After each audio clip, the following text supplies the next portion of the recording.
আর বেশি দিন নেই 2026 বিশ্বকাপের। সময়ের হিসেবে 1 বছর বাকি আছে দ্য গ্রেটেস্ট শো অন আর্থের। তাই এখন থেকে অপেক্ষার প্রহর গুনছে গোটা দুনিয়ার ফুটবল ভক্তরা, যেখানে সবচেয়ে বড় আকর্ষণীয় দল হবে বর্তমান বিশ্ব চ্যাম্পিয়ন আর্জেন্টিনা। টানা দ্বিতীয়বার এবং নিজেদের চতুর্থ বিশ্ব শিরোপা জিততে লিওনেল স্কালোনির অধীনে ইতিহাস গড়তে যাবে আকাশী নীল জার্সিধারীরা। কিন্তু তার আগে প্রশ্ন উঠেছে 2026 বিশ্বকাপে কেমন হবে আর্জেন্টিনার আক্রমণ ভাগ, কোন কোন সুপারস্টাররা থাকবেন ফরওয়ার্ড পজিশনে, সেই উত্তরই জানাবো আজকের ভিডিওতে। বর্তমানে দুনিয়ার সেরা দল আর্জেন্টিনা, সেই বিষয়ে কোনো সন্দেহ নেই কারো। সবশেষ 5 বছরে যেভাবে তারা বিশ্ব ফুটবলে রাজত্ব করছে তা সত্যি অবিশ্বাস্য। ঠিক তেমনই তাদের আক্রমণ ভাগও দুনিয়ার সেরা।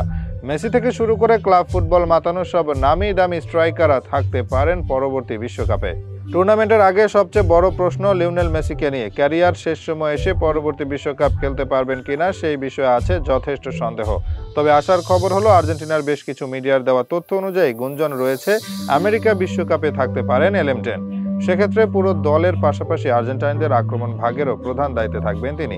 তাকে ঘিরে সব পরিকল্পনা সাজাবেন কোচ স্কালোনি। মেসির পাশাপাশি দলের সবচেয়ে গুরুত্বপূর্ণ দায়িত্বে থাকবেন হুলিয়ান আলভারেজ। বর্তমানে গোটা পৃথিবীর অন্যতম সেরা স্ট্রাইকারদের মধ্যে একজন ভাবা হয় তাকে। বিশেষ করে অ্যাটলেটিকো মাদ্রিদের হয়ে দুর্দান্ত সময় কাটাচ্ছেন এই তরুণ ফুটবলার। 2022 সালে কাতার বিশ্বকাপে আলবি সেলেস্তাদের বিশ্ব জয়ে মেসির পর আক্রমণ ভাগে সবচেয়ে বড় অবদান রেখেছেন তিনি। ছিলেন তৃতীয় সর্বাধিক গোলের মালিক। তাই পরবর্তী টুর্নামেন্টেও তার কাঁধে সবচেয়ে বড় দায়িত্ব থাকবে। এর পাশাপাশি ক্যারিয়ারের অন্তিম লগ্নে থাকা মেসির ব্যাকআপ হিসেবে তাকে সামনে থেকে অবদান রাখতে হবে। এছাড়া মেসি ও আলভারেজের সঙ্গে দলের মেইন সেন্টার ফরওয়ার্ড হিসেবে থাকবেন ইন্টার মিলান কাপ্তান লাউটারো মার্টিনেজ। 2022 কাতার বিশ্বকাপে দলের সবচেয়ে বাজে পারফর্মার থাকলেও এর পরবর্তী সময়ে যেভাবে নিজেকে পাল্টে ফেলেছেন তিনি, সেটা ছিল এক প্রকার অবিশ্বাস্য। সবশেষ কোপা আমেরিকায় জিতেছিলেন গোল্ডেন বুট। এবার ব্যালন ডি'অর জয়ের রেসেও আছেন সবার উপরের দিকে। এমনকি বিশ্বকাপে আলবি সেলেস্তাদের সবচেয়ে গুরুত্বপূর্ণ সদস্য হিসেবে খেলতে যাবেন এই ফুটবলার।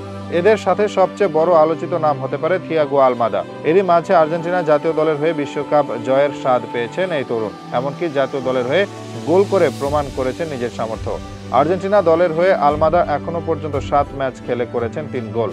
2026 বিশ্বকাপে আগে দলের নিয়মিত সদস্যে পরিণত হয়ে যাবেন তিনি। তাই তরুণ এই ফুটবলারকে নিয়ে নিজেদের আক্রমণ ভাগে সব পরিকল্পনা সাজাবেন মাস্টারমাইন্ড লিওনেল স্কালোনি। এছাড়া ম্যানচেস্টার ইউনাইটেড তারকা আলেহান্দ্রো গার্নাচো থাকবেন সংক্ষিপ্ত তালিকায়। দারুণ প্রতিভাবান এই স্ট্রাইকার বর্তমানে আর্জেন্টিনা স্কোয়াডের নিয়মিত সদস্য। এমনকি দুনিয়ার শীর্ষ লিগ ইপিএল এর মতো টুর্নামেন্টে বেশ কদর রয়েছে তার।